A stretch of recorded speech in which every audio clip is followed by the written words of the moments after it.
بسم الله الرحمن الرحيم والصلاة والسلام على سيدنا محمد المنقذ من الضلال وعلى آله وصحبه أجمعين. Chers amis, bonsoir. Nous allons poursuivre la lecture des lettres de Moulay al-Arabi al-Darqawi, le grand saint du XVIIIe siècle, fin XVIIIe, début XIXe siècle. Et nous allons commenter la lettre numéro 41, intitulée, disons que l'idée principale, c'est la conformité du disciple au désir de son cheikh, ce qui est une condition, comme vous le savez, absolument incontournable, du compagnonnage, sohba, dans le soufisme. Alors, la lettre de Moulay al-Arabi al-Darqawi, la lettre 41, est consacrée à cette mise en conformité du disciple avec les instructions et les désirs de son cheikh spirituel et le suivi fidèle des instructions et indications du maître.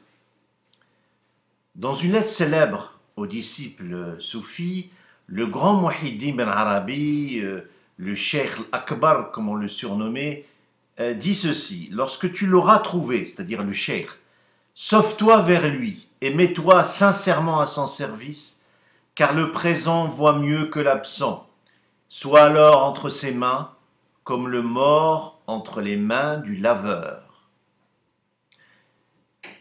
Alors ce sont des paroles étonnantes, surprenantes, pour quelqu'un de nouveau dans ce contexte philosophique nouveau, mondial, il y a à peu près un siècle, qui est un contexte de priorité accordée à la liberté individuelle, au libre choix, à l'autonomie de décision, à la suprématie de la volonté individuelle. Mais écoutons cette lettre de Moulay al-Arabi al-Darqawi qui commence ainsi. Écoute, ô faqir, cette histoire et retiens-la. Ne l'oublie pas et raconte-la à ton heure, à tes frères dans la voie. La voici. Je recevais un groupe de visiteurs, des frères qui, avant cette visite, m'avaient pris pour leur maître dans la voie. Ils venaient de la ville de Taza, que Dieu la protège de toute calamité. Or, deux de ces hommes me dirent: nous avons l'intention de passer par la ville de Fès, que Dieu la garde. Je leur répondis: non. Retournez avec vos frères, c'est mieux et plus sûr. Il y a une bénédiction dans le fait de rester unis. Alors ils me dirent: nous voulons acheter un petit seau là-bas. Je leur répondis: maintenant c'est l'heure du pèlerinage, et c'est lui qui détermine votre chemin. Vous y trouverez ce qui vaut des seaux, des bocaux, des marmites et bien d'autres choses encore. Ils me demandèrent: Dieu en est-il la cause? Il n'y a pas de doute, je leur dis, que vous devez vous dépouiller de toute volonté propre, car remettre sa volonté au maître spirituel, c'est en réalité la remettre à Dieu. Et c'est en cela que l'élection suprême consiste. Le maître sublime, le saint Abu Ja'far al-Haddad, qui fut le maître de Junayd, a dit: pendant 40 ans, j'ai désiré de désirer quelque chose pour que je me prive de ce que je désire. Or, je n'ai rien trouvé que je désire. Un autre maître dit: jamais Dieu ne m'a placé dans un état que j'eusse détesté, ni transféré dans un état que j'abhorre. Et le maître sublime Sidi Sharifi dit dans sa Zaya, qui n'est pas marqué par le dépouillement de sa volonté, qui n'espère pas de sentir l'odeur du faqr, de la pauvreté spirituelle, de l'indigence. Voilà. Alors, un commentaire, et je me baserai sur toujours cette lettre de Ben Arabi où il dit: ne cherche pas à l'intéresser à quelque chose que tu fais, car tu contraries ton principe fondamental, ce principe sur lequel est établie ta condition et que tu ne dois rien vouloir, si ce n'est ce que le cheikh a voulu. Lorsqu'une chose te vient à l'esprit, une chose différente, rejette-la hors de toi et reviens à ce qu'il t'a prescrit, en t'y tenant fermement.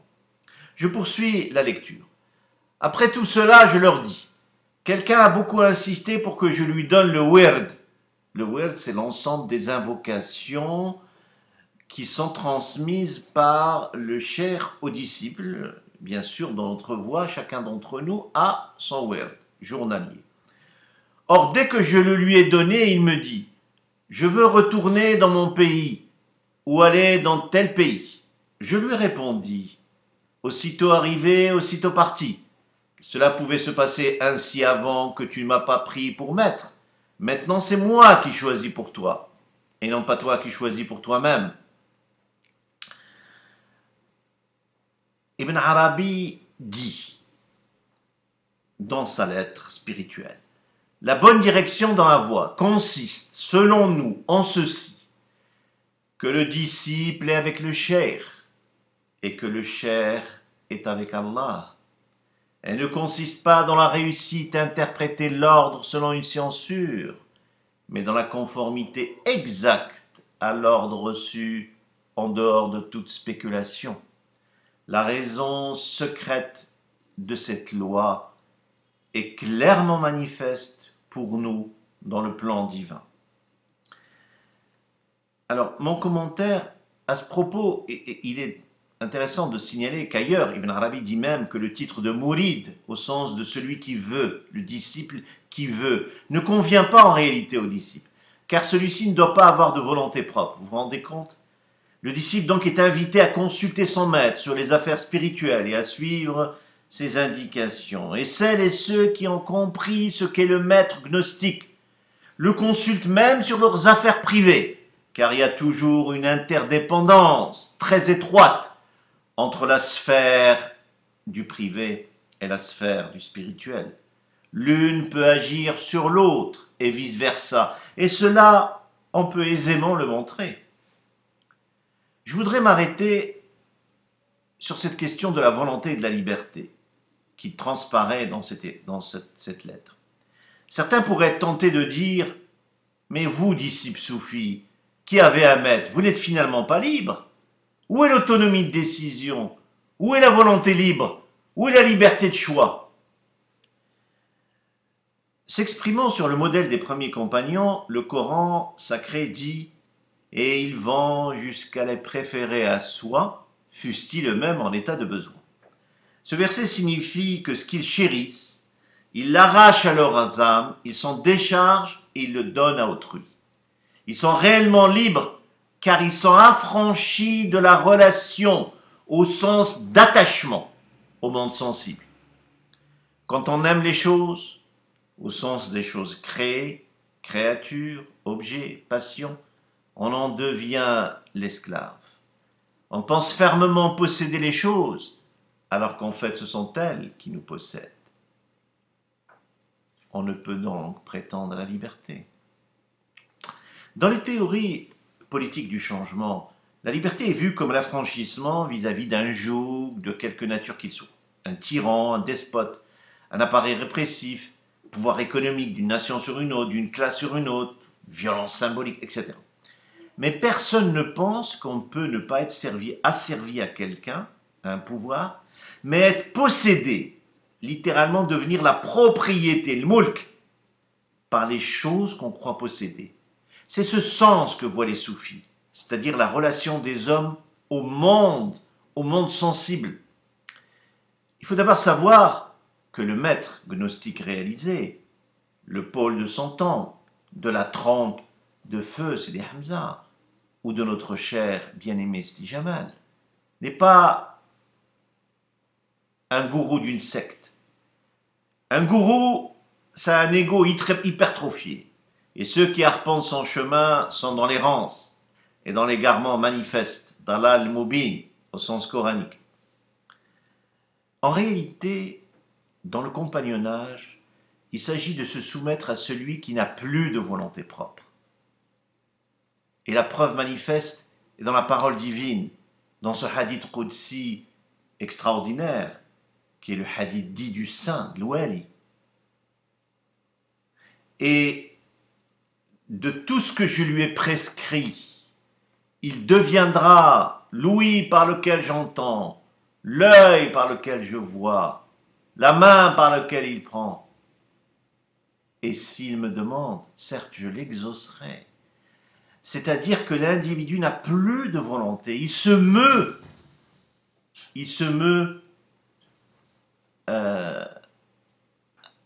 par la volonté divine. C'est la volonté divine qui fait de lui ce qu'elle veut. C'est ça le saint. La sainteté en islam, c'est cela même. Donc, notre volonté à nous n'est pas similaire à la volonté de celui qui est mort à lui-même, le cheikh. Nous ne sommes pas morts à nous-mêmes. La vie n'est pas sortie de notre cœur. Les critiques à notre encontre et les louanges qu'on nous adresse ne se valent pas. C'est chez ce type d'homme, c'est la même chose. Nous n'aimons pas l'or et les bijoux comme on aime les pierres.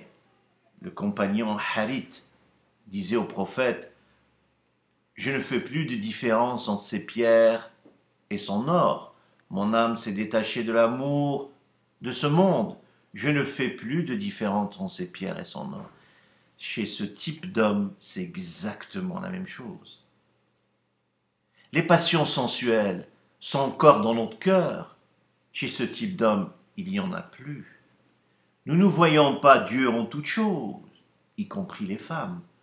Ce type d'homme, si, voit Dieu en toutes choses. Alors, certains diront c'est une perte de liberté.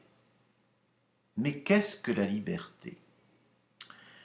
L'imam Junaïd, le seigneur de l'assemblée spirituelle, disait « La véritable liberté n'est atteinte que lorsque la servitude réelle à Allah est réalisée. » Cela veut dire que seul le serviteur véritable est libre.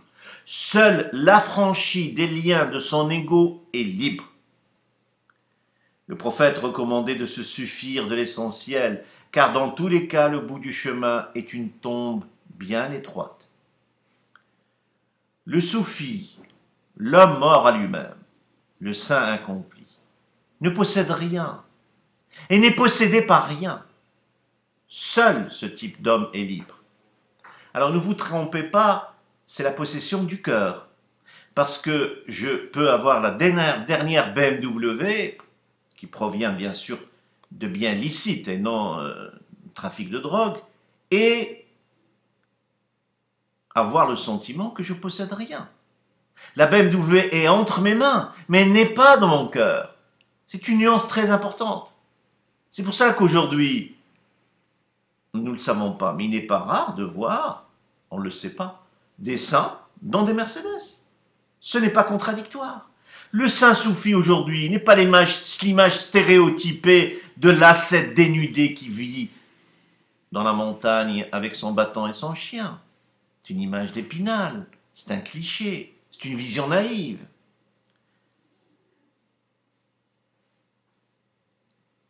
La liberté, c'est l'affranchissement de tout amour pour ce monde. De tout amour pour ce monde. Pour terminer, sachez donc, chères sœurs et frères, que la voix de ceux qui invoquent Allah sous la direction d'un éducateur, d'un cheikh spirituel vivant, mort à lui-même, est celle de la liberté. La véritable, la liberté véritable. Il faut savoir que le Coran s'adresse à des catégories de croyants en fonction des degrés d'élévation spirituelle, tels que nous décrit le fameux hadith dit de Jibril, Islam, Iman, Ihsan, excellence. Vous avez déjà entendu parler cette parole soufi célèbre, celui qui n'a pas de chair, Satan est sans chair. Pourquoi? Car il est laissé seul face à ton ego, qui devient son vrai maître. Il n'est pas libre. En ayant un maître qui est un homme libre, tu fais l'apprentissage de la liberté. C'est en te soumettant à la liberté que tu deviens libre. L'homme valeureux est celui qui se retient au moment de la colère, disait le prophète sallallahu alayhi wa sallam. Il est libre, car il n'est pas soumis aux pulsions de son ego. Dans l'histoire ancienne et récente, vous avez des dirigeants politiques qui, tout simplement parce qu'ils ont été vexés par des propos ou des attitudes, ont déclenché des guerres qui ont fait des milliers, voire des centaines de milliers de victimes. Où est la liberté? La Seconde Guerre mondiale a été déclenchée par les dirigeants du Troisième Reich, tout simplement par désir de puissance et d'hégémonie. Au lieu de voir dans les êtres Dieu l'origine de toute chose, ce qui les aurait forcés à les respecter, à les aimer, ils ont vu le diable dans plusieurs millions d'êtres. Ils ont décidé de les exterminer. Où est la liberté? Lorsque la concupiscence m'oblige à rechercher tout azimut des dizaines de relations destinées à satisfaire mon appétit sexuel, où est la liberté? Lorsque l'amour de l'argent m'oblige à écraser tout sur mon passage, où est la liberté? Lorsque l'amour du pouvoir me pousse à rendre tous mes engagements passés et à sacrifier tous mes principes de jeunesse, où est la liberté?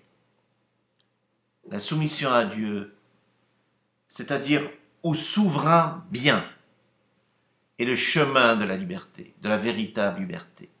La désobéissance aux commandements et aux interdits divins est le chemin de la négation de la liberté, de l'asservissement véritable.